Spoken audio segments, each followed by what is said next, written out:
शुक्लां भरधरं विष्णुं शशिवर्णं चतुर्भुजं प्रसन्नवदनं ध्यायेत् सर्वविघ्नोपशान्तये।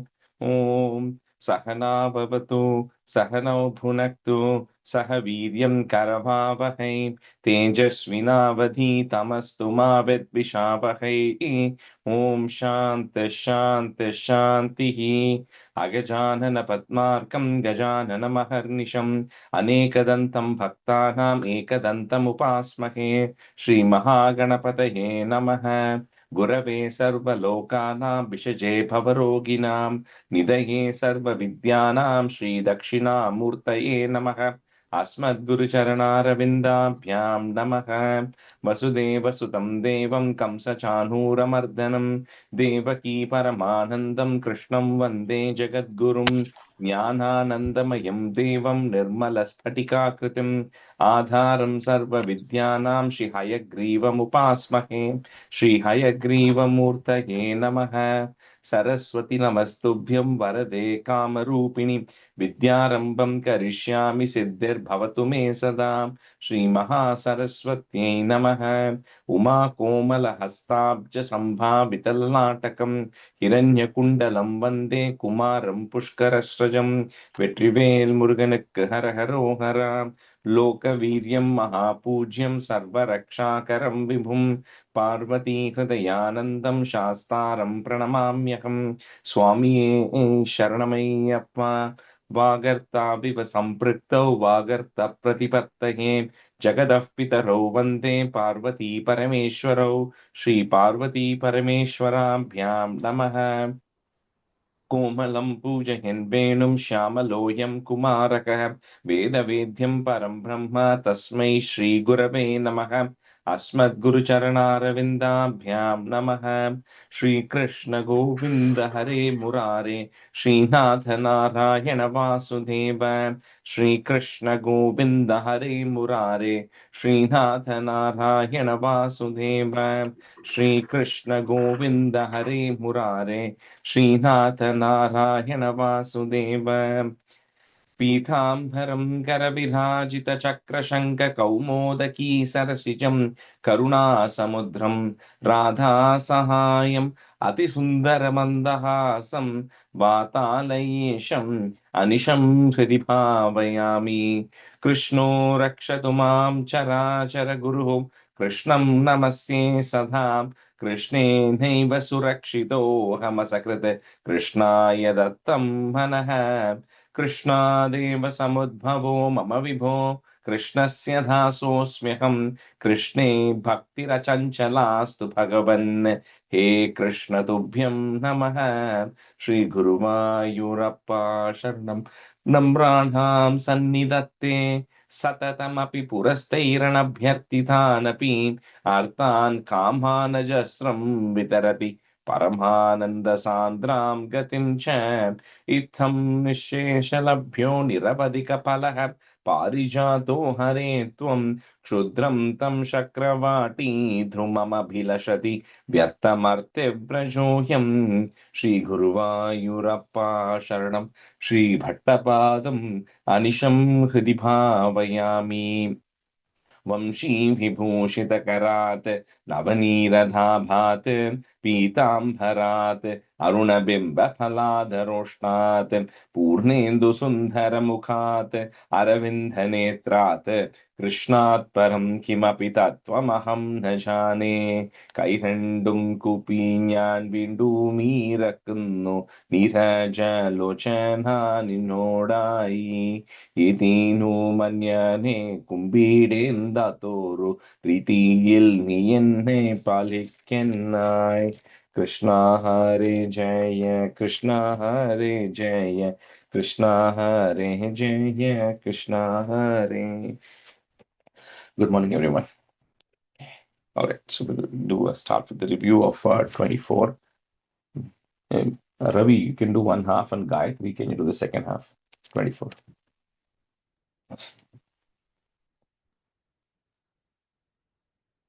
Ravi, mute it, please. Sorry. हिरण्याश्चे पुत्री प्रबरवभुषा देव भवता हते सोगक्रोधक्लपितत्रिदिरेदस्य सहजः हिरण्यप्रारारम्भः कसिबुः अमरारातिः सदसि प्रजिज्ञामाथेने तव किल पदार्थं मधुरिपो विदातारं घोरं सकलतपसित्वा न चिरतः पुरः गुर्वन् सुरनरमृगात् यैरनिधनं वरं लभत्वा तृप्तो जगदः भवन्नायकमिथं परिच्छुन्दन्निन्द्रा தஹரத திவம் துவாமகனயன் தேர்ட் லைன்ல திருப்தோக்கு அப்புறம் காமா. ஓகே. வரம் லப்த்வா வரம் லப்த்வா திருப்தோ ஜகிதஹ பவன் நாயகமிதம் பரிச்சுந்தன் நிந்திரா தஹரத திவம் துவாமகனயன் நிஹந்தும் துவாம் பூயः தவ பதமவாப்தஸ்ய சரிபோः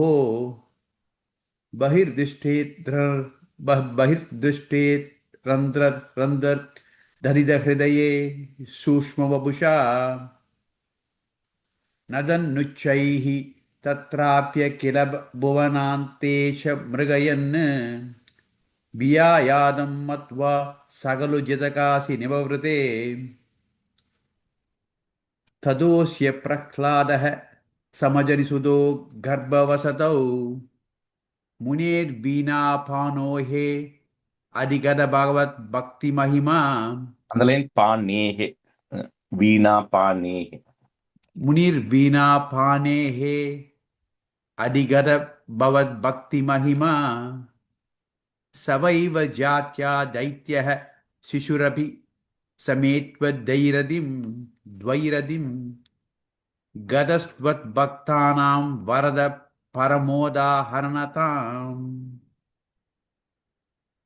सुरादीनां हास्यं तव चरणदास्यं निजसुते सदृष्ट्वा दुष्टात्मा गुरुभिरशिक्षिचिरममुं गुरुप्रोक्तं चासौ इदमिदम् अभद्राय दृढमित्य पाकुर्वन् सर्वं तव चरण भक्त्यैव ववृते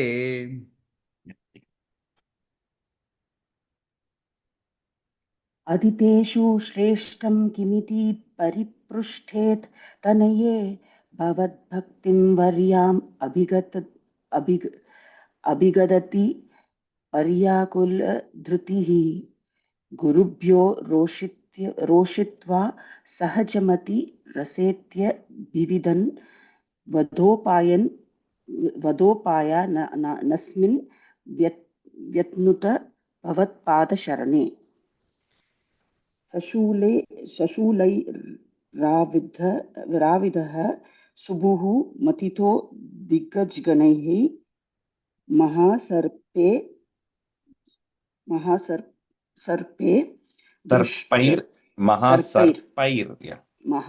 महासर्पैर्दृष्टो अंशन् அந்த வேர்டு சாரி மகாசர்பைர் தஷ்டோபி महासर्पैर्दष्टोऽपि अनशन् गराहर्विदुत्तः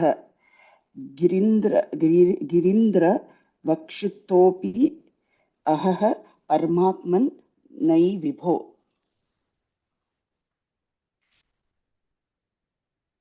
ततः शङ्काविष्टः लास्ट लाइन त्वयि न्यस्तात्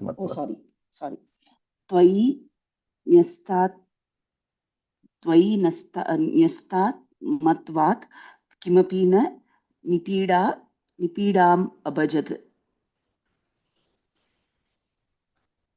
ततः शङ्काविष्टः स पुनरति दृष्टोऽस्य जनको गुरुक्त्या तद्गेः किल वरुणपाशैस्तमरुणात् गुरोश्चाशानिधये सपुनरुनुगान् दैत्यतनयान् भवद्भक्तेस्तत्त्वं परमपि विज्ञान विज्ञानम् अशिषित् अशिषिषत् Ashishat. अशिषत् Okay. Third line, first word. Guros Chasan Nidhye. निध्ये गुरोश्चासान् निध्ये स पुनरुनुगान् दैत्यतनयान् Punaranugan. पुनरनुनगान् Punaranugan. स पुनरनुगान् Yeah. स पुनरनुगान् दैत्यतनयान् भवद्भक्तेस्तत्त्वं परमपि विज्ञानम् अशीषत् Yeah. पिता शृण्वन् बालप्रकरम् अखिलं त्वत्स्तुतिपरं रुषान्दः प्रौहैनं प्राहैनं कुलहतः कस्ते बलमिति बलं मे वैकुण्ठः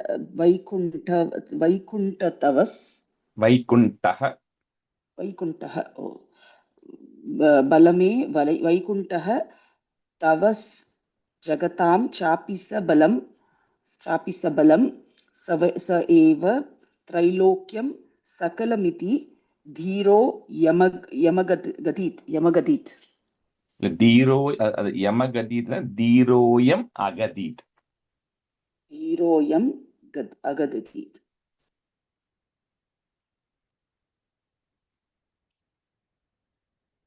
अरे क्वासो सकल जगदात्मा हरिहृति प्रभिन्तेस्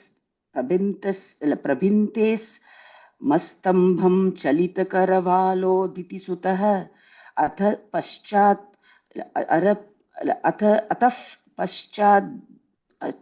पश्चात् विष्णो न हि वदितुमीशोऽस्मि सहसा कृपात्मन् विश्वात्मन् पवनपुरवासिन् मृडय माम्.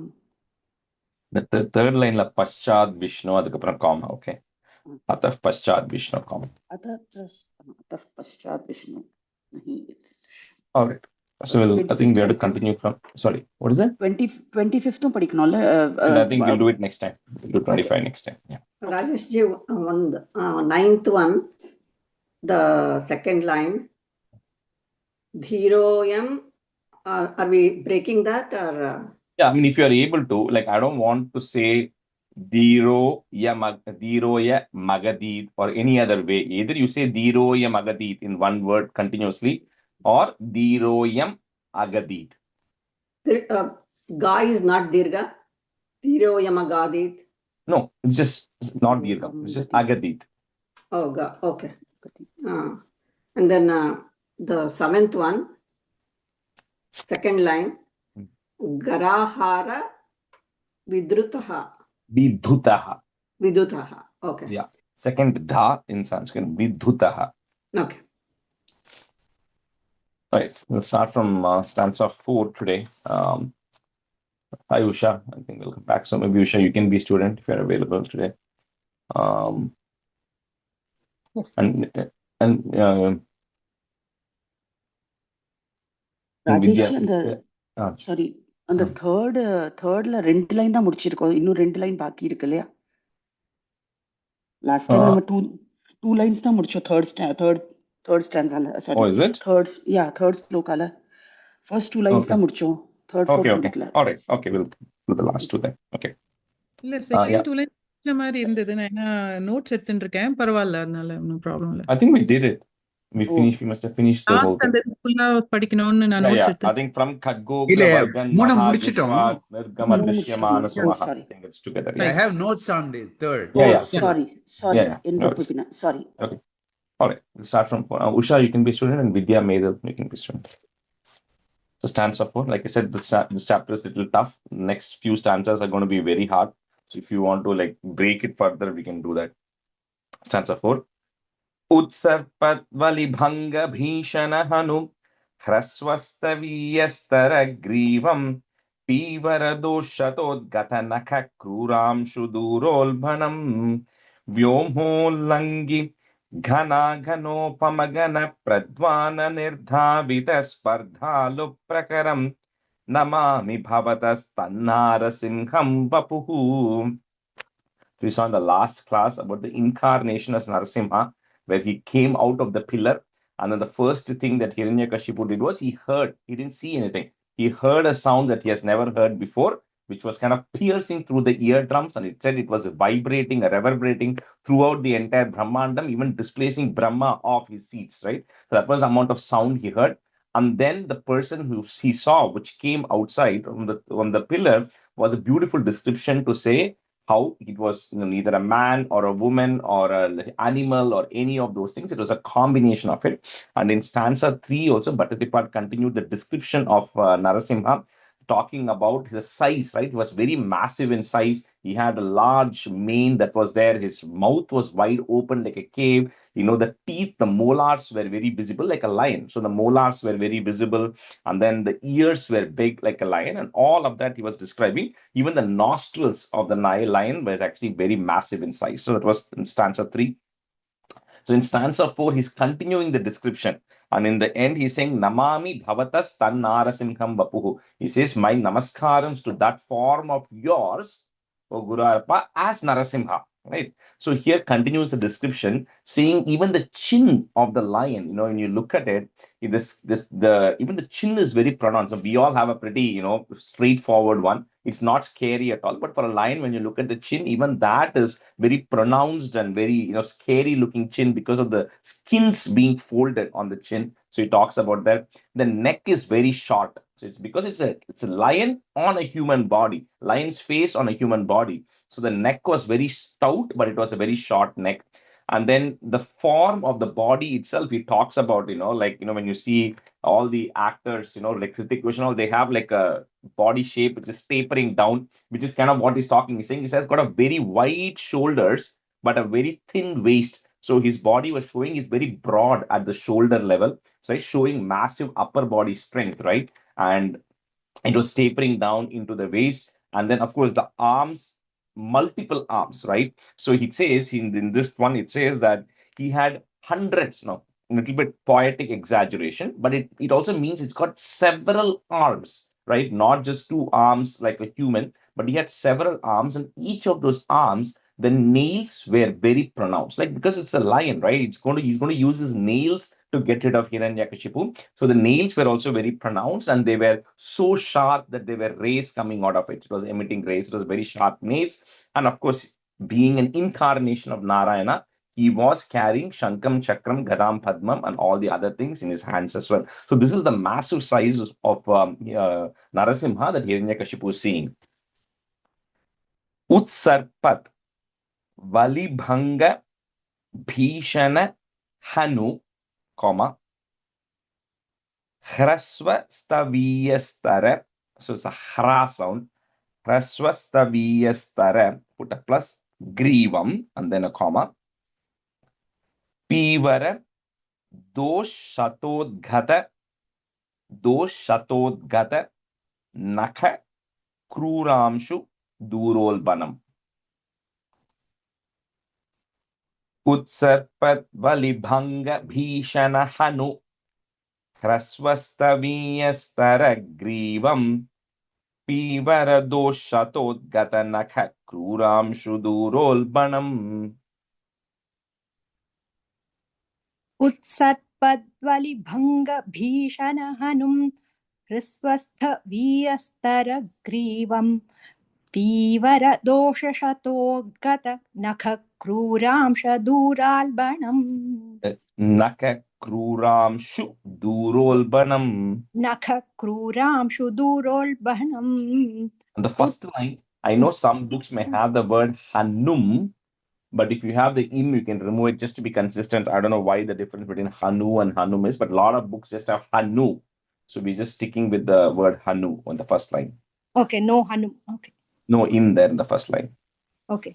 उत्सर्पद्वलिभङ्ग भीषणहनु हृस्वस्थवीयस्तरग्रीवं पीवरदोषशतोद्गत नखक्रूरांशुदूराल्बणम्. Durolbanam. दूरोल्बणम्. And then the second line, dosh shato. I think you said sha 2 times. One of them is a ish, second is a sha. Doshato. Dosh shato. Pivara doshatodgata. Yeah, correct. Okay, thank you. उत्सर्पद्वलिभङ्गभीषणहनु ह्रस्वस्थवीयस्तरग्रीवं पीवरदोषशतोद्गतनख क्रूरांशु दूरोल्बणम्. Same thing. You are saying sha 2 times. It is pibara dosh shatod. दोषतो. Correct. Okay. उत्सर्पद्वलिभङ्गभीषणहनु ह्रस्वस्थवीयस्तरग्रीवं पीवरदोषतोद्गतनख क्रूरांशु दूरोल्बणम्. Vyomolangi, comma, ghana ghanopama ghana pradvana nirdhavita, put a plus, spardhalu prakaram, comma. So first comma after Vyomolangi in the third line. Next one continues after spardhalu prakaram, comma, namami bhavatas tan Narasimham Vapuhu. Vyomolangi. Yeah. Vyomolangi kapran kama irka? Now, Vyomolangi, comma. Vyomolangi Ghana Ghanopama Ghana Pradvana Nirdhavita Spardhalu Prakaram Namami Bhavatas Tannarasimham Vapuhu. Vyomolanghi Ghana Ghanopamagana Pradvana Nirdhavita Spardhalu Prakaram Namami Bhavataha Tannarasimham Vapuhu. Fourth line, if you have Bhavataha, the Visarga, you put a is to join it. Okay. Vyomolanghi Ghana Ghanopamagana Pradvana Nirdhavita Spardhalu Prakaram Namami Bhavatas Tannarasimham Vapuhu. Rajesh, sorry, a quick question. Last line la bhavatastam irukku. Bhavatastan irukku. Tannu solnuma illa bhavatastan irukku. Illa Bhavatas. If you have the word tat Narasimham, which some books might have it, they might have just broken that thing. That it will become an in because na is coming later. Okay. So Okay. Bhavatas tan Narasimham. It Okay. is tat Narasimham, but that it becomes an in. Okay. Okay. व्योमोल्लङ्घि घनाघनोपमघनप्रध्वाननिर्धावितस्पर्धालुप्रकरं Namami भवतस्तन्नारसिंहं वपुः. व्योमोल्लङ्घि घनाघनोपमघनप्रध्वाननिर्धावितस्पर्धालुप्रकरं Namami bhavatas tannarasimham vapuhu. That's fine. Noonham Vishnurayam Nihanya Mumiti Bhamyat Gada Bhishanam Daitindram Samupadravanta Madrita Durbhyam Pradabhyamamum Biro Nirgalitota Khatkapalakau Grinnan Vichitra Shraman Vyabrinvan Punarapapata Bhuvana Grasodyatam Twamaho. So finally, Hiranyakashipu is coming to a little bit, he's getting clarity, right? So he's saying, you know what, probably this is that Vishnu or Narayana who said he was going to be coming, which Prahlada keeps referring to. But he says, but if he's coming to kill me, he says, how can anybody kill me? Right? He's still having a confidence that because he has the boon, he's been reigning for all these years with terror, right? He says, how even if this Narayana comes, there's no use, he cannot kill me. So he decides to go attack Narayana. But like I said, the description of Hiranyakashipu of Narasimha is that Narasimha is massive in size compared to Hiranyakashipu. So when Hiranyakashipu is coming to attack him, it says it was as if like a small insect is flying into a fire. He says that is a massive size that Narasimha is, and Hiranyakashipu is relatively small in size, so he's coming to fight him. But Narasimha holds him by his two hands and just lets him, like this is going to happen in everything, right? Like, they just don't get rid of the person. You let that person fight for a while. So he's just letting Hiranyakashipu fight for a while and then let him escape. So he feels that, he is winning through the battle. Noonam Vishnurayam Nihanya Mumiti, Bhramyat Gada Bhishanam, Daityendram Samupadravantam Adritha. So the only place you can break that is the word ma there. Samupadravantam Adritha, if you want to break it, comma. Some books may have Adrithaha. If you have Adrithaha, just remove the visarga. Adritha, comma. Dorbhyam Pritubhyamamum. Noonam Vishnurayam Nihanya Mumiti Bhramyat Gada Bhishanam Daityendram Samupadravantam Adhrita Dorbhyam Pritubhyamamum. Noonam Vishnurayam Nihanya Mumiti Bhramyad Gada Bhishanam Daityendram Samupadravantam Adritha Dorbhyam Prutubhyam Mamum. Noonam Vishnurayam Nihanya Mumiti Bhramyad Gada Bhishanam Daityendram Samupadravantam Adhrita Dorbhyam Prutubhyam Mamum. Rajesh, இந்த நிஹன்மி அமுமிதி அப்படி சொல்லலாமா? Split பண்ணலாமாங்க? இல்ல, அங்க அப்படி break பண்ண முடியாது. நிஹன்ய முமிதி, அது one word. அது One word. only the word iti in the end is a separate word, but nihanya mumiti. நிஹன்யம். नूनं विष्णुरयं निहन्यमुमिति भ्राम्यद्गदाभीषणं दैत्येन्द्रं समुपाद्रवन्तमधृता दोर्भ्यां पृथुभ्याममुम्. नूनं विष्णुरयं निहन्यमुमिति भ्राम्यद्गदाभीषणं दैत्येन्द्रं समुपाद्रवन्तमधृता दोर्भ्यां पृथुभ्याममुम्. Biro nirgalitotha, khadga phalakau grinnan vichitra shraman, and then put a plus, vyabrinvan, and then a comma. So third line, nirgalitotha, khadga phalakau grinnan vichitra shraman vyabrinvan, punarapapata bhuvana grasodhyatam twamaho. Rajesh, அந்த பலக்கேன்னு போட்டிருக்கு. Oh, okay. Yeah, I think some books have the word palake. Just change it to palakau.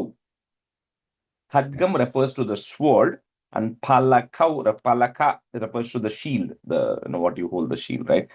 Which is what Hiranyakashipu is using to come to attack. So here in the last line, it says, while Hiranyakashipu is coming to attack with such ferocity, like he says, there's no chance because Narasimha, you are ready to bhuvana graso. You're in such anger, and I'll talk about anger in the last stanza. He says you're in such ferocious mood right now that you were ready to swallow the whole three worlds and destroy all the three worlds. That was the amount of anger that you were in, Narasimha. To you, Hiranyakashipu is trying to come to fight.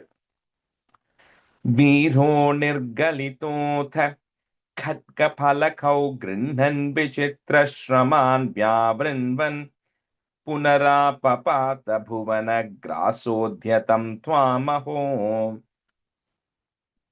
Viro nirgalitotha kangha phalakau grinnan vichitra shraman vyavrinvan punarapapata bhuvana grasodhyatam twamaho. Third line, khadga, id sound, khadga phalakau. Khadga phalakau. Yeah. Viro nirgalitotha खड्गपलकौ गृह्णन् विचित्रश्रमान् व्यावृण्वन् पुनरापपात भुवनग्रासोद्यतं त्वामहो वीरो निर्गलितोऽथ खड्गपलकौ गृह्णन् विचित्रश्रमान् व्यावृण्वन् पुनरापपात भुवनग्रासोद्यन्तं त्वामहो वीरो निर्गलितोऽथ खड्गपलकौ गृह्णन् विचित्रश्रमान् व्यावृण्वन् पुनरापपात भुवनग्रासोद्यन्तं त्वामहो. Last word, the grasodhyatam. ग्रासोद्यतं त्वामहो. 6. भ्राम्यन्तं दितिजाधमं पुनरपि प्रोद्गृह्य दोर्भ्यां जवात द्वारे तोरुयुगे निपात्य नखरान् व्युत्काय वक्षो भुवि निर्भिन्दन्नदिगर्भ निर्भरगलत् रक्ताम्बुबद्धोत्सवं पायं पायमुदैरयो बहुजगत् संहारि सिंहारवान्. So then this Hiranyakashipu is continuing to fight with Narasimha, and because he's also very strong, right? Like we have to remember that he's pretty much the next powerful person right now. So he's able to, he's flying, he's running on land, on the ground, he's flying in the air, he's doing all of this. And at the same time, he has two thoughts going through his mind, Hiranyakashipu. He's thinking that I have this boon, right? That no creation can kill me, no weapon can kill me. I'm not going to die in the morning or evening, inside, outside, land, earth, all of that. So he says, I have all of these conditions. So first of all, I'm invincible. But at the same time, the size and the laughter of Narasimha, because the lion is roaring, so that sound is still deafening to him. So he's still getting very scared, but somehow he has this confidence that nothing will happen.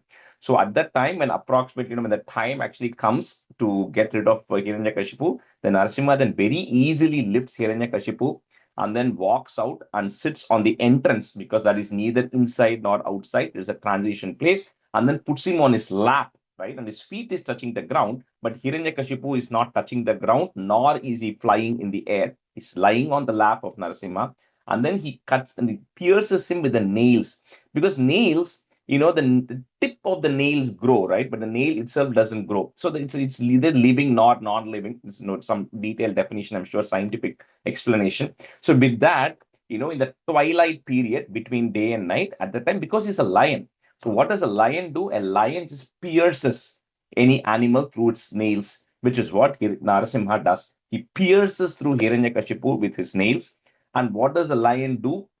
A lion eats whatever meat. In this case, Narasimha doesn't eat Hiranyakashipu, but what he does is, there is just blood that is oozing out of all of it. And the next stanza talks a little bit in detail about what happens. But in this case, he just pierces through Hiranyakashipu, and then the blood is oozing out of him.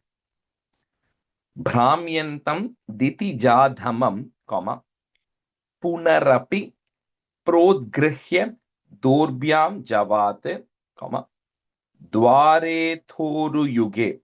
Okay, one word. Dware thoru yuge nipatya, nakaran vyutkaya vaksho bhuvi. Bhamyantam ditijadhamam punarapi prodgrihya dorbhyam javate dware thoru yuge nipatya nakaran vyutkaya vaksho bhuvi. भ्राम्यन्तं दितिजाधमं पुनरपि भ्राम्यन्तं दितिजाधमं पुनरपि प्रोद्गृह्य दोर्भ्यां जवाद द्वारे तोरुयुगे निपात्य नखरान् युत्स्खाय वक्षो भुवि भ्राम्यन्तं दितिजाधमं पुनरपि प्रोद्गृह्य दोर्भ्यां जवाद द्वारे थोरुयुगे निपात्य नखरान् व्युत्स्खाय वक्षो भुवि भ्राम्यन्तं दितिजाधमं पुनरपि प्रोद्गृह्य दोर्भ्यां जवात् द्वारे थोरुयुगे निपात्य नखरान् व्युत्खाय वक्षो भुवि भ्राम्यन्तं दिति जाधमं पुनरपि प्रोद्गृह्य दोर्भ्यां जवात् द्वारे थोरुयुगे निपात्य नखरान् व्युत्खाय वक्षो भुवि Nirbhindannadhi, one word. Garbha nirbhara galat raktambu. I see the dra word is there. I'm just breaking it for those who want. Nirbhara galat raktambu bhaddotsavam. So the entire line is continuous, comma at the very end. Payam payamudairayo, comma. Bahu jagat samhari simharavan. So like what a lion does, he's just roaring after getting rid of Hiranyakashipu. I mean, at the time, when you go through this next several stanzas, it is a very scary point at the time. Because like a lion, when a lion kills a prey, at that time it needs to make sure that it has control. So this Narasimha is like, first of all, very scary to look at. And then at the same time, he was anyway, the sound that was coming was reverberating. At that time, now he's extremely in an angry mode. He's showcasing anger at this point, and he's roaring, so nobody is able to come near. Nirbhindannadi garbha nirbharagalat raktambu baddhotsavam payam payamudairayo bahujagat samhari simharavan. निर्बिन्धन्नदिगर्भ निर्भलगलत् रक्ताम्बु बद्धोत्सवं पायं पायमुदैरयो बहु जगत् संहारि सिंहारवान्. Fourth line after payamudairayo, then comma. Okay. Thank you. निर्बिन्दन्नदिगर्भ निर्भरगलात् रक्ताम्बु बद्धोत्सवं पायं पायमुदैरयो बहुजगत् संहारि सिंहारवान्. निर्भिन्दन्नधिगर्भ निर्भरगलद्रक्ताम्बुबद्धोत्सवं पायं पायमुदैरयो बहुजगत् संहारि सिंहारवान्. निर्भिन्दन्नधिगर्भ निर्भरगलद्रक्ताम्बुबद्धोत्सवं पायं पायमुदैरयो बहुजगत् संहारि सिंहारवान्. That's a 7. Tyaktva tam hatamashu raktalahari siktonna madvarshmani pratyutpatya samasta daitya patalim chakadhyamane tvahi bhramyad bhumi vikampitam bhudikulam vyalola shailotkaram protsarpat khacharam chara charamaho dustam avastham dhadau. So here, Rakta Lahari, seeing his mane, with the lion's mane, and the hands of his, which was with nails, they were all just sprinkled with blood. It was just blood flowing because Hiranyakashipu has been like a lion, just pierced through him. And, he was licking, the tongue was out, like what a lion does when it eats something. So he was licking through it with his tongue. He says at that point, that entire place was just an extremely scary place to be. Just the place was just very afraid for anybody to be there. So all the other, the Daitya Patalim, all the other rest of the Daityas who are there, who are Hiranyakashipus, they all have, they stand no chance. So, but they all still had to come to attack Narasimha, who gets rid of them very easily. So then after all of this, after all of them were gotten rid of or driven away, he emits another roar. So he says that again, at that point, Bhattacharya talks about how at that point, the entire world went into chaos because it is like, the movies, they show that the waves are going up, the trees are, wind is blowing up. Essentially, everything is in chaos because that situation was a very scary situation and nobody knew what was going to happen next, right? And nobody has seen anything like this happen. And that was the Dustam Avastham. The situation was just it looked uncontrollable, unbearable, or a chaotic situation was prevailing there at that point. Tyaktva tam hatamashu comma, Rakta Lahari Siktona Madvarshmani. You cannot break that word too much. Siktona Madvarshmani, if you want to, comma, Pratyutpatya Samasta Daitya Patalim, comma, Chakadyamane Twayi. So I don't know, this reminds me, I don't know if any of you saw there was a new Narasimha movie which came. It was like very high quality animation. Just Google it on YouTube. You will see. It is like amazing movie. I saw snippets of it. It's Varaha Avataram and Narasimha Avataram together as part of a series that they are actually launching of all the avatars. But this is the first launch of it.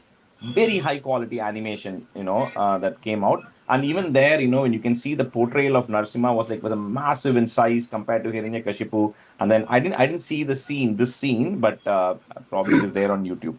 Yeah, it's on Netflix actually, and I Oh, is watched it? it just before. Yeah, and it is very good. Yes, and I can Okay. relate whenever you're telling me the story. Oh, okay, okay. Oh, it is on Netflix. I didn't know that. I'll check it Yes. out. Okay. So all of you, yeah, please get. And of course, this Agre Pashyami event, which is happening on October 29th, as all of you know, which is all about Narayaneeyam, which Dushyant Sridhar narrated, and people are going to do a ballet style dance of the entire Narayaneeyam. And in that also, I know, but I won't reveal the details of this Dasakam, especially. They've done a fantastic job of Narasimha Avataram, right? In that, it is on October 29th in Grace Lake. त्यक्त्वा तं हतमाशु रक्तलहरी सिक्तोन्नमद्वर्ष्मणि प्रत्युत्पत्य समस्तदैत्यपटलीं चाखाद्यमाने त्वयि. त्यक्त्वा तं हतमाशु रक्तलहरी सिक्तो न मद्वश्मणि प्रत्युत्पत्य समस्य दैत्यपटलीं चाखाद्यमाने त्वयि. And the first line, and the sik ik anta siktonna madvarshmani. Siktona. Yeah. Kar. Ik, and it's not just a ta, it is a ik and a ta combined. Okay, I'll fix that. Okay, thank you. त्यक्त्वा तं हतमाशु रक्तलहरीं सिक्तो न मद्वर्ष्मणि प्रत्युत्पत्य समस्य दैत्यपटलीं चाखाद्यमाने त्वयि. And the second line, you are seeing adding a ya, I heard. Samastya, you are saying it's just samasta. Yeah. प्रत्युत्पत्य समस्त दैत्यपटलीं. Yeah. त्यक्त्वा तं हतमाशु रक्तलहरी सिक्तोन्नमद्वर्ष्मणि प्रत्युत्पत्य समस्तदैत्यपटलीं चाखाद्यमाने त्वयि. त्यक्त्वा तं हतमाशु रक्तलहरी सिक्तोन्नमद्वर्ष्मणि प्रत्युत्पत्य समस्तदैत्यपटलीं चाखाद्यमाने त्वयि. Bhamyat bhumi vikampitam bhudikulam, comma, vyalola shailotkaram, comma, protsarpat khacharam characharamaho, comma, dustam avastam. You can break it that ma. Dustam avastam dhadau. Bhamyat last line ஒரே split சொல்லுங்க. protsarpat it. Protsarpat khacharam characharamaho, comma, dustam avastam dadau. Bhamyat bhumi vikampitam bhudikulam vyalola shailotkaram protsarpat khacharam characharamaho dustam avastam dadau. भ्राम्यद्भूमि विकम्पितां बुधिकुलं व्यालोलशैलोकरं प्रोत्सर्पत्खचरं चराचरमहो दुस्तामवस्थां दधौ. भ्राम्यद्भूमि विकम्पितां बुधिकुलं व्यालोलशैलोत्करं प्रोत्सर्पत्खचरं चराचरमहो दुस्तामवस्थां दधौ. भ्राम्यद्भूमिविकम्पिताम्बुधिकुलं व्यालोलशैलोत्करं प्रोत्सर्पत्खचरं चराचरमहो दुस्तामवस्थां ददौ भ्राम्यद्भूमिविकम्पिताम्बुधिकुलं व्यालोलशैलोत्करं प्रोत्सर्पत्खचरं चराचरमहो धुस्तामवस्थां दधौ. That's it. तावन्मांसवपाकरालवपुषं घोरान्त्रमालाधरं त्वां मध्ये सभमिद्धकोपमुषितं दुर्वारगुर्वारवम् अभ्येतुं न शशाक कोऽपि भुवने दूरे स्थिता भीरवः सर्वे शर्वविरिञ्च वासवमुखाः प्रत्येकमस्तोषत. Little bit more describing the situation there at in Hiranyakashipu's court. So at the time, Narasimha, like he's at this point, he's at the peak of his power. He's just extremely angry. He's just gotten rid of Hiranyakashipu. He's gotten rid of the entire Daitya clan. And he says he has blood all over his face and his hands, like we saw. And he says his body is mamsa vapa karala vapusham, because he's a lion. It has removed all the stuff out of Hiranyakashipu. He has intestines of Hiranyakashipu hanging on his neck, and that scene was just uncontrollable and chaos that was there. And because of the fear and the situation, nobody knew what was going to happen next. It says all the demigods, including Lord Brahma, Indra, and everybody who was assembled there from all over the worlds, right? From the Siddhaloka, Gandharvaloka, Vidyadhara, all these people came there, but nobody had the courage to even approach or come near Narasimha. So it says all of them, Dure Stita Bhiravaha. So they all, the first thing, what do you do? When in Rudram starts, it says, Om Namo Bhagavate Rudra. First you do is you do prostrations and salutations. Before you say anything, you do a namaskaram and say, I salute you, right? I'm prostrating to you. That's what everybody does. And they all do it from a distance because they don't know what is going to happen later, right? So they all do a complete surrender. And in Bhagavatam, it talks beautifully about all the stuti that everybody does, a praise to Narasimha, talking about, how Bhagavan is incarnated as Narasimha to get rid of Jaya, who has been born as Hiranyakashipu, and with him, all the atrocities that he was doing, finally he has actually come. Now, it says very nicely, even Lakshmi Devi, they requested Lakshmi Devi to say, can you please go and calm him down, because this lion is still roaring, right? So you got to calm Narasimha down. So how do you go calm Narasimha down? They say, okay, Lakshmi Devi, can you go and pacify him? And Lakshmi Devi says, I myself have not seen such a ghoram form of Bhagavan ever, right? And he says, even I myself cannot go and calm him down at this point. So, Tavan Mamsa Vapa Karala Vapusham, Gorantra Maladharam, Twam Madhye Sabham, I'm just breaking at that ma, Sabham Idha Kopa Mushitam, Durvara Gurvaravam. Rajesh ரோஷ முஷிதம் போட்டிருக்கேன். Okay, இல்லையா? Ama, if we just change it to Kopa, it means the same thing, anger. So for consistency, we'll just change it to Kopa Mushitam. It means the same thing, Rosha Mushitam. Tavan Mamsa Vapakarala Vapusham Ghorantramaladharam Twam Madhye Sabhamidha Kopa Mushitam Durvara Gurvaravam.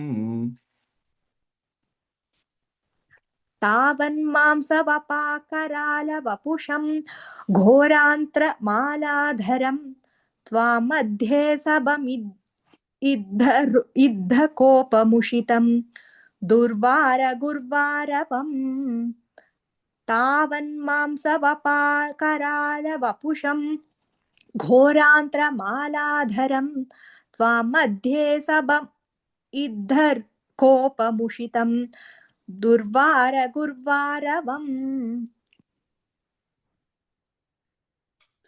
After Mushitam, is there a comma? Yeah, in second line. Yeah. Okay. Tavan Mamsavapa Karala Vapusham Ghorantramaladharam Twam Madhye त्वां मध्ये सभमिद्धकोपमुषितं दुर्वारगुर्वारवम् तावन्मांसवपाकरालवपुषं घोरान्त्रमालाधरं त्वां मध्ये सभमिद्धरुक्कोपमुषितं दुर्वारगुर्वारवम् अभ्येतुं न शशाक कोऽपि भुवने, दूरे स्थिता भीरवः, सर्वे Sharva. First is a sa, second is a sha. The sarve means everybody. Sharva refers to Shiva.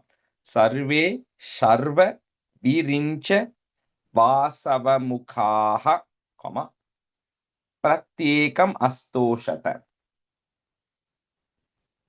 अभ्येतुं न शशाक कोऽपि भुवने दूरे स्थिता भीरवः सर्वे शर्व विरिञ्च वासवमुखाः प्रत्येकमस्तोषत. अभ्येतुं न शशाक कोऽपि भुवने दूरे स्थिता भीरवः सर्वे शर्वविरिञ्च वासवमुखाः प्रत्येकमस्तोषत. अभ्येतुं न शशाक कोऽपि भुवने दूरे स्थिता भीरवः सर्वे शर्वविरिञ्च वासवमुखाः प्रत्येकमस्तोषत.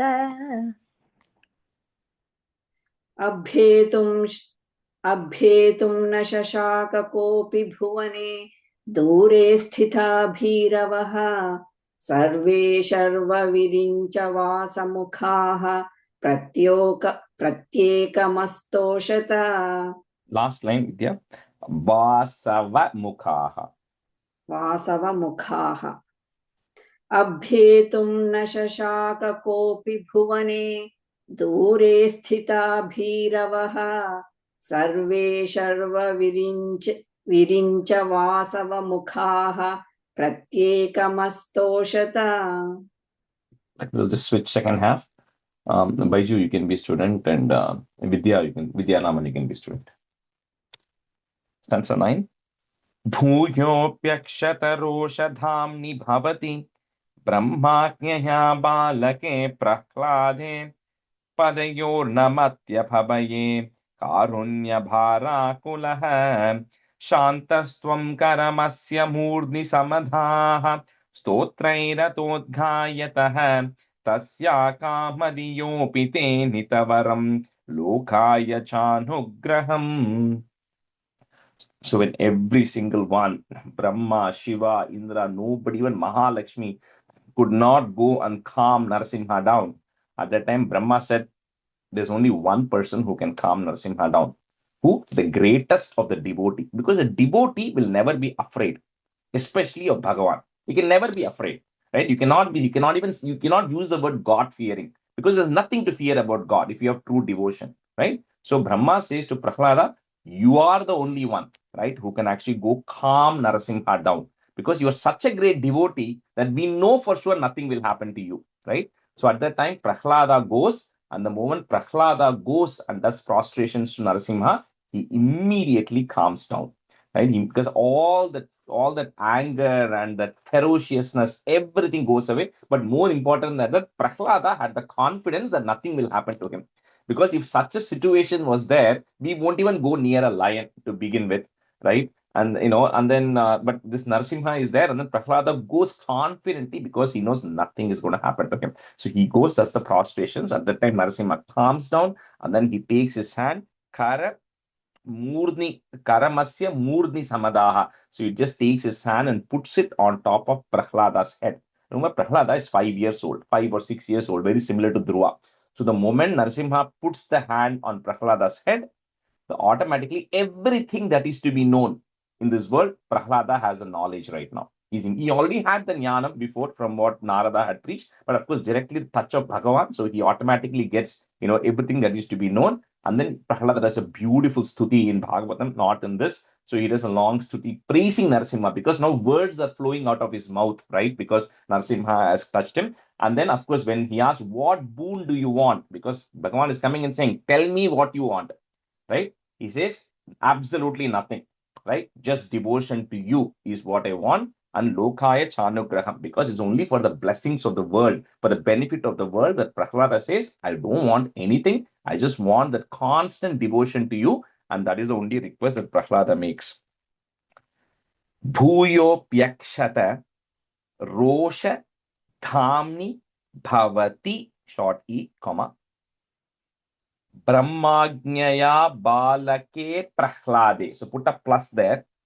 Because the Brahma Ajnaya, Brahma is requesting boy Prahlada to go. So that's why you're putting a plus there after Balake, comma after Prahlade. Rajesh, Sorry. Brahmajnaya va? Brahmajnaya. Oh. Brahmajnaya Balake Prahlade, comma. Padayor Namatya Phabaye, comma. Karunya Bharakulaha. So immediately you're filled with compassion. All that anger and ferociousness have disappeared. भूयोऽप्यक्षतरोषधाम्नि भवति ब्रह्माज्ञया बालके प्रह्लादे पदयोर्नमत्यभये कारुण्यभाराकुलः भूयोऽप्यक्षतरोषधाम्नि भवति ब्रह्माज्ञया बालके प्रह्लादे पदयोर्नमत्यपदपभये कारुण्यभाराकुलः भूयोऽप्यक्षतरोषधाम्नि भवति ब्रह्माज्ञया बालके प्रह्लादे पदयोर्नमत्यपभये कारुण्यभाराकुलः भूयोऽभ्यक्षतरोषधाम्नि भवति ब्रह्माज्ञया बालके प्रह्लादे पदयोर्नमद्यभये कारुण्यपाराकुलः And the second भूयो line, with the second line after Prahlade or comma, okay, Balake Prahlade, comma. भूयोऽभ्यक्षतरोषधाम्नि भवति ब्रह्माज्ञया बालके प्रह्लादे पदयोर्नमत्यपभये कारुण्यभाराकुलः Second time you said Brahmagnya, Brahma. First time you said Brahmagnya. Brahma Agnya. Yeah, Brahma's Agnya. Okay. Yeah. Sorry. Shantastvam Karamasya Murdni Samadhaha, comma, Stotrair Atot Stotrairatot Gayataha. First put a visarga at the end of that line and comma. If you want to break it, you can break it as Stotrair Atot Gayataha. Or you say the whole word together. Stotrairatot Gayataha. Next line, if you have a is at the beginning, that will go away. Tasya Kamadhiyopi, one word. Tasya Kamadhiyopi Tenita Varam, comma, Lokaya Chanugraham. Shantastvam Karamasya Murdni Samadhaha Stotrairatodgayataha Tasya Kamadhiyopi Tenita Varam Lokaya Chanugraham. शान्तस्त्वं करमस्य मूर्धनि समदाः स्तोत्रैरथोद्गायतः तस्या कामधियोऽपि ते नितवरं लोकाय चानुग्रहम् शान्तस्त्वं करमस्य मूर्ध्नि समदाः स्तोत्रैरथोद्गायतः तस्या कामधियोऽपि ते नितवरं लोकाय चानुग्रहम् शान्तस्त्वं करमस्य मूर्ध्नि समधा स्तोत्रैरथोद्गायतः तस्य कामधियोऽपि ते नितवरं लोकाकचानुग्रहम्. And the third line is Samadhaha. There's a visarga there. Okay, and then the fourth line after Te Nitavaram. Fourth line after Varam, there is a comma. Rajesh, Murdiya, Murtiya. Murdni. Murdni. Moorbhni. Murdni. அது கொஞ்சம் tricky because அத பார்த்தாக்க நம்மளுக்கு அப்படி மூர்த்தின்னு சொல்ற மாதிரி வரணும். சொல்ற மாதிரி இருக்கு. தமிழா Yeah. தமிழா இங்கிலீஷ் தமிழ்ல.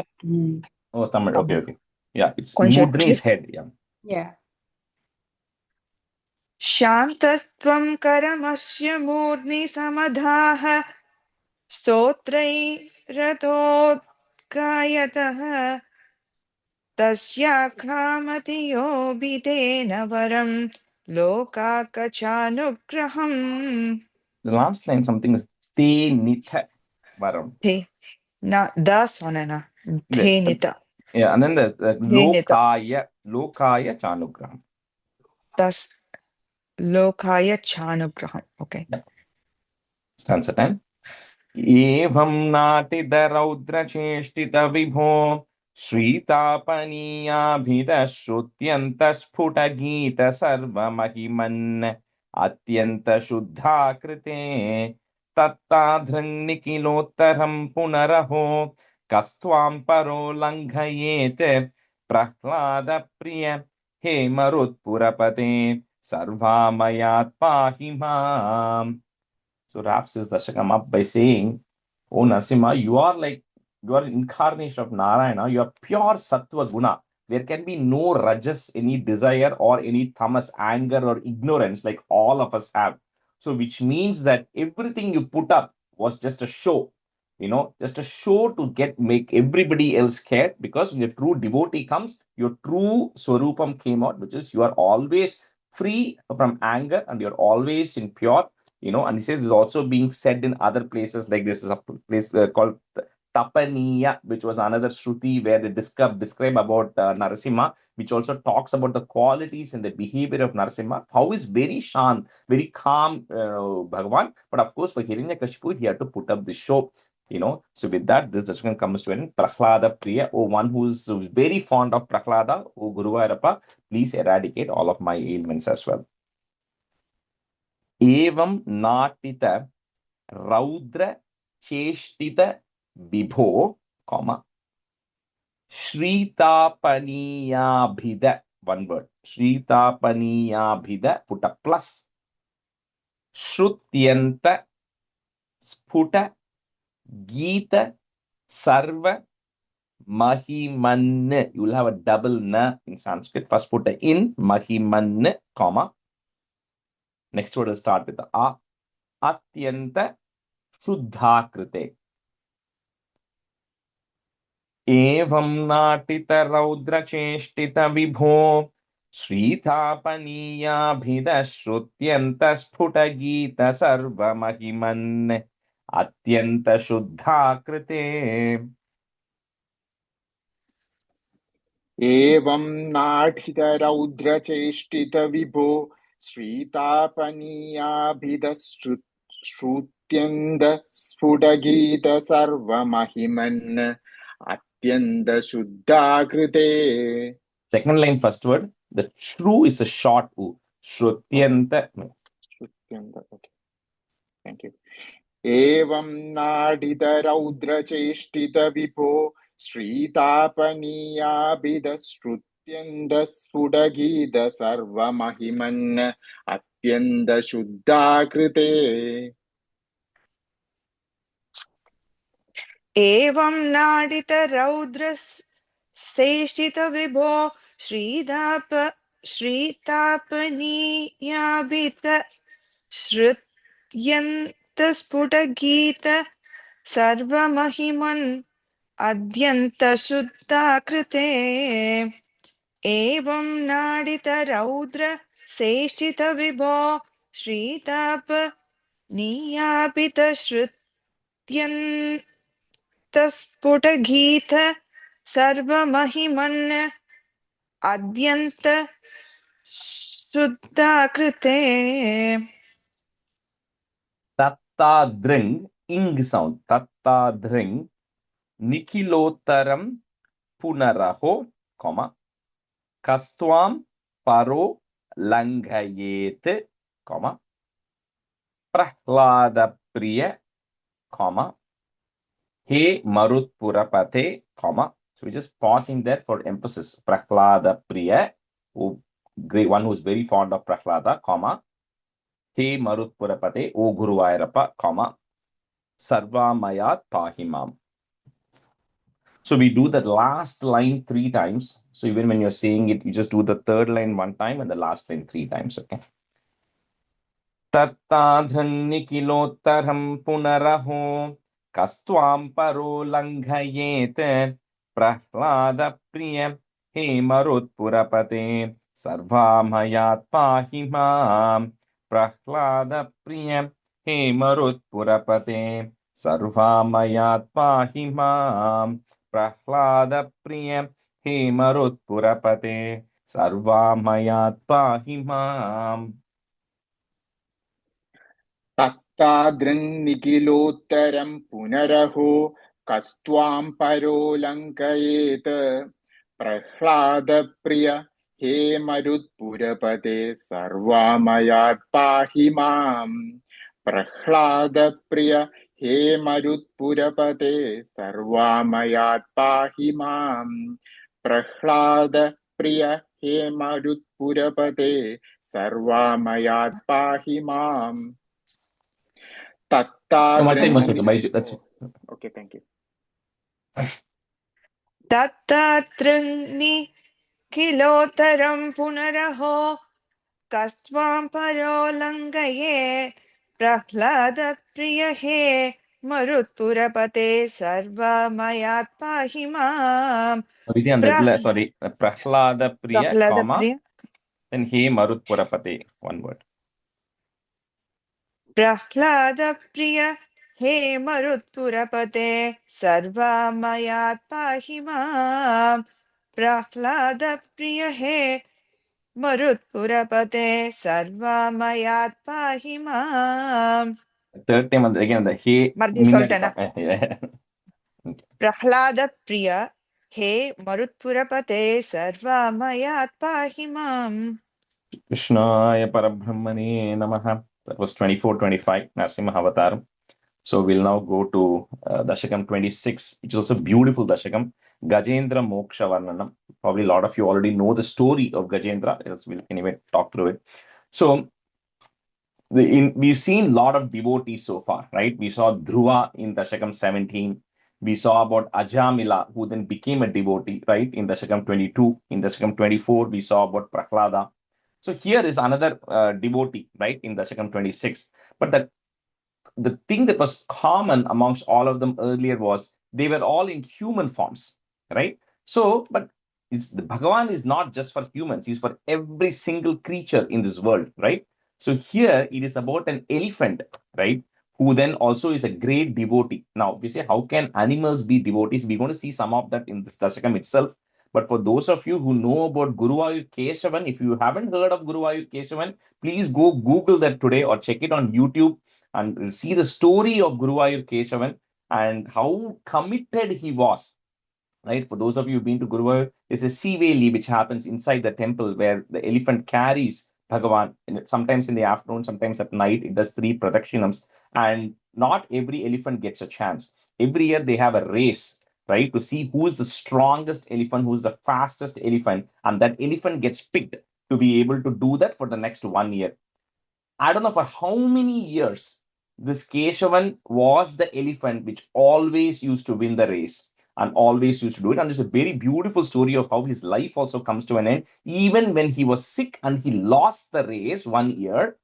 And then when the Shiveli was going and some other elephant, Keshavan got into the temple and did namaskaram so that he wants to carry the Bhagavan, right? And so that is how devoted that Keshavan was. And then when his death time came, when he came to know he's about to die, right, on Ekadasi day, he did the pradakshinam and he didn't want to give up his life inside the temple because he knows when that happens, the temple will have a lot of procedures to clean.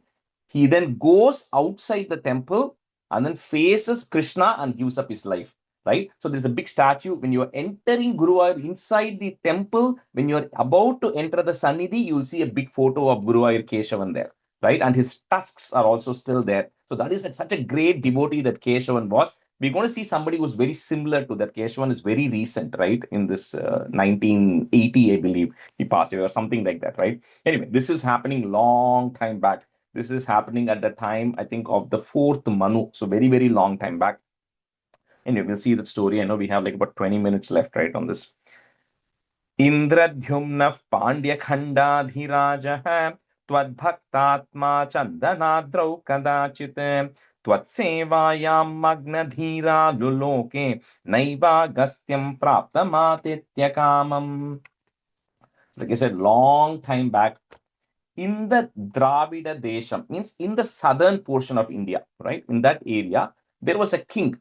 That king's name was Indradyumna.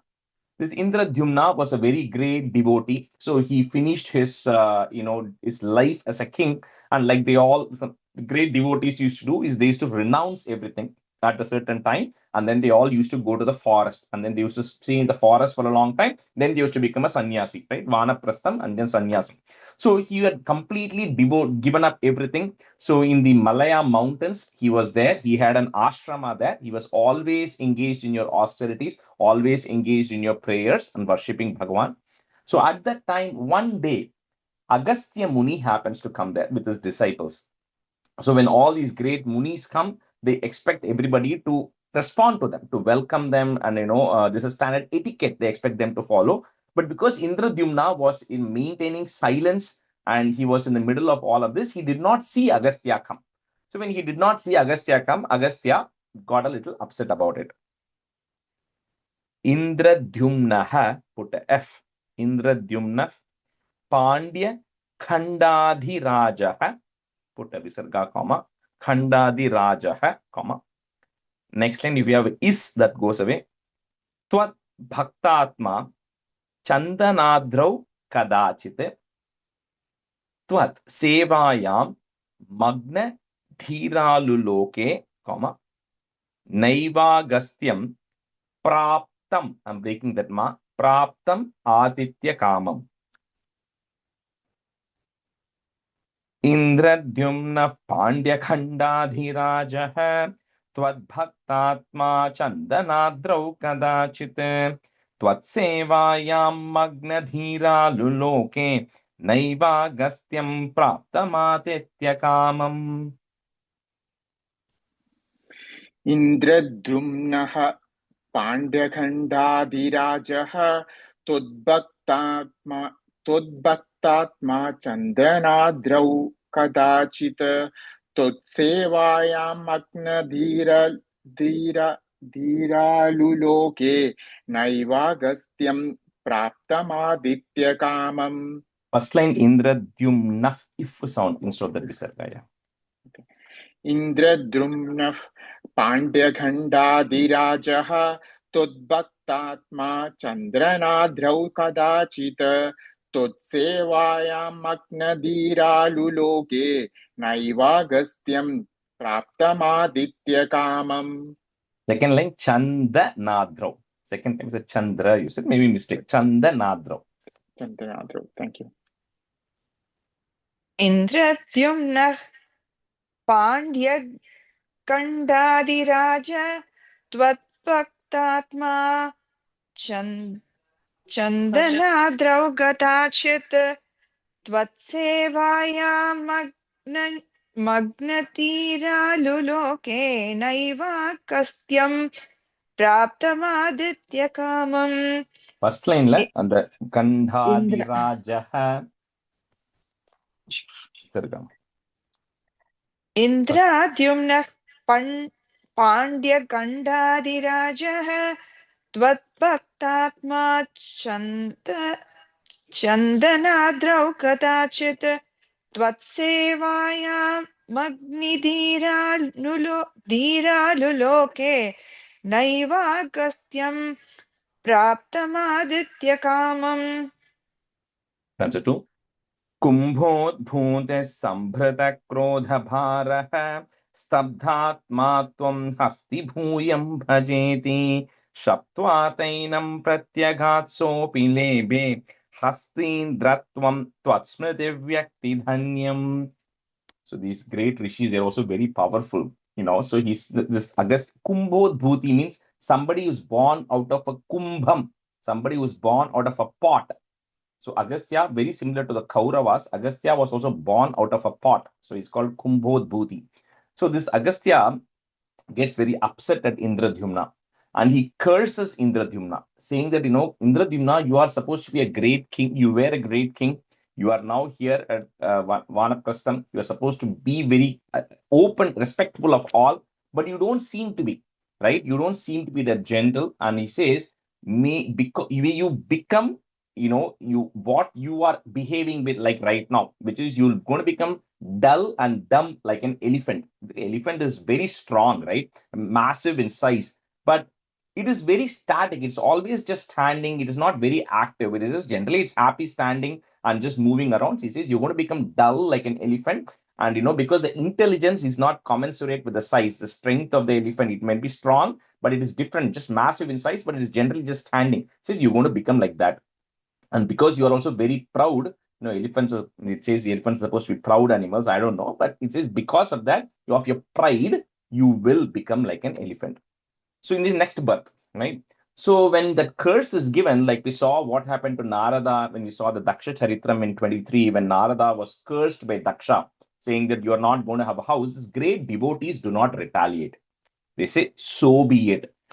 Maybe that's what Bhagavan wanted to happen and let it be that way. So he then agrees to it. So when this birth gets over of Indradyumna, in the next birth, he then becomes an elephant. That's what is born as an elephant. But the beauty, like we saw in the very briefly, I told you the Jada story in 1918 or something. Yeah, in the thing, he carried the memory of the devotional service was still in him. He just did not remember it. It is all was just sitting latent, even though he was born as an elephant. Somewhere in his mind, he knew Bhagavan, the amount of respect you need to pay and what a devotion you need to have. All of that was still in him, although he was born as an elephant. Kumbhodbhutihi, is bhutis sambhrita krodha bharah, stabdhatma tvam hasti bhuyam bhajeti shaptvathainam pratyagat sopi lebhe, hastindratvam tvat smriti vyakti dhanyam. कुम्भोद्भूते सम्भृत क्रोध भारः स्तब्धात्मा त्वं हस्ति भूयं भजेति शप्त्वातैनं प्रत्यगात् सोऽपि लेभे हस्तीन्द्रत्वं त्वत्स्मृतिव्यक्तिधन्यम्. कुम्भोद्भूतिः सम्पृक् क्रोधभारः स्तब्ध्वात्मा त्वं हस्ति भूयं भजेति शप्त्वाथैनं प्रत्यगात् सोऽपि लेभे हस्तीन्द्रत्वं त्वत्स्मृतिव्यक्तिधन्यम्. कुम्भोद्भूतिः सम्पृक् क्रोधभारः स्तब्धात्मा त्वं हस्ति भूयं भजेति शप्त्वाथैनं प्रत्यगात् सोऽपि लेभे हस्तीन्द्रत्वं त्वत्स्मृतिव्यक्तिधन्यम्. कुम्भोद्भूतिः सम्पृक् क्रोधभारः स्तब्धात्मा त्वं हस्ति भूयं भजेति सप्त्वातैनं प्रत्यगात् सोऽपि लेभे हस्तीन्द्रत्वं त्वत्स्मृतिव्यक्तिधन्यम्. First line, last word, krodha bharaha visarga. कुम्भोद्भूतिः सम्पृक् क्रोधभारः स्तब्धात्मा त्वं हस्ति भूयं भजेति सप्त्वाथैनं प्रत्यगातोऽपि लेभे हस्तीन्द्रत्वं त्वत्स्मृतिव्यक्तिधन्यम्. The third line, if you want to, it's pratyagat sobi. Pratyagat sobi. Stanza 3. Dugdham bhoder madhyabhajit trikute क्रीडन् Shelley यूतपोऽयं वशाभिः सर्वान् जन्तूनत्यवर्तिष्ठ शक्त्या त्वद्भक्तानां कुत्र नोत्कर्षलाभः. So in his next birth, he's born as an elephant and he's in this Trikuta mountain. Now, as per Bhagavatam and other places, it is not on earth. It is in some other world, upper worlds, where where these elephants also existed. And that mountain, in that region, on top of the mountain is a forest, and that's where Indradyumna was reborn as an elephant. Now, we don't remember what we were in our last birth, right? Now, you say, so how does this, if it's an elephant, is he still every day going and praying? Answer is no, because just like how we wouldn't be sitting here in this class today if you all had not done, if all of us have not done some punyam in your purva janmam where you were already in that line. Suddenly you will not get into something so detailed and religious, right? But it was latent in all of us up to a certain period of time. And something sparked that. It cannot just out of the blue, we cannot go from 0 to 60, right? So it would have suddenly something sparked and we're all here. Similarly, Indradyumna still had that bhakti and knowledge in the back, but the time has not yet come. Right now, he's an elephant. He thinks he's an elephant. And what do elephants do? Elephants graze. Elephants just roam around and just hang out with everybody. And that's what Indradyumna was doing in the forest. He was just spending his life with other elephants, just like any other elephant would do. However, he was also Sarvan Jantun Atyavartishta Shaktya. He was born, he was extremely strong. He was one of the strongest elephants in the herd, and he was the leader of the pack.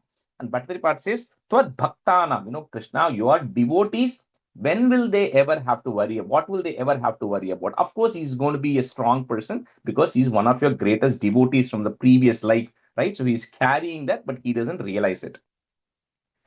Dugdam Bhoder Madhya Bhaji Trikute, Kridan Chaile Yutapoyam Vashabhihi Sarvan Jantun, just breaking at that ma, Jantun Atyavartishta Shaktya, Tvat Bhaktanam Kutra Notkarsha Labha.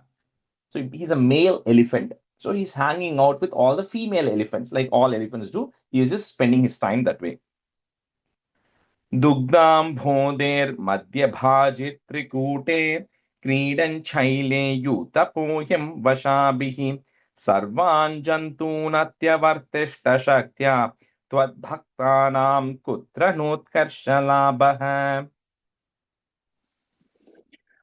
Dugdam Bodher Madhyabajitrikude Kridan Chaile Yutapoyam Vashabhihi Sarvan Jantunatyavartishta Shaktya Tudbhaktanam Kutra Notkarsha Labha.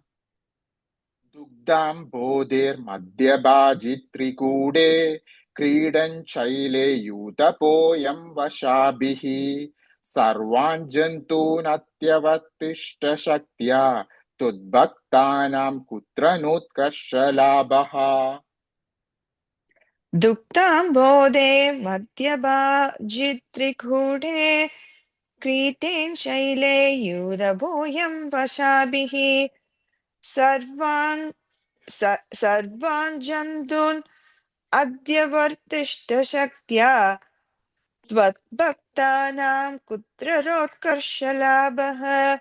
Duktam Bode Madhyamajitrikude Kritan Shaile Yudaboyam Vashabhihi Sarvan Jandun Asya Vartishta Shaktya Tvatbhaktanam Kutra Netkarshalabha. Kutra Notkarshalabha. Kutra Notkarshalabha. Okay, we'll stop the class here today. Shri Krishnaya Parabrahmane Namaha. Sandhanandhavabodhatmakamanupamidam Kaladeshabharibhyam Nirmuktam Nityamuktam Nigamashata Sahasrena Nirbhasyamanam Aspashtam Drishtamatre Punarurupurushartatmakam Brahmatattvam Tattavadbhadi Sakshat Guru Pavanapure Anta Bhagyam Jananam कायेन वाचा मनसेन्द्रियैर्वा बुद्ध्यात्मना वा प्रकृते स्वभावात् करोमि यद्यत् सकलं परस्मै नारायणायेति समर्पयामि. Thank you, everyone. Rajesh. Thank Thank you you, very much. Rajesh ji. Thank you. Thank you, Rajesh ji. Thank you. Bye. Bye.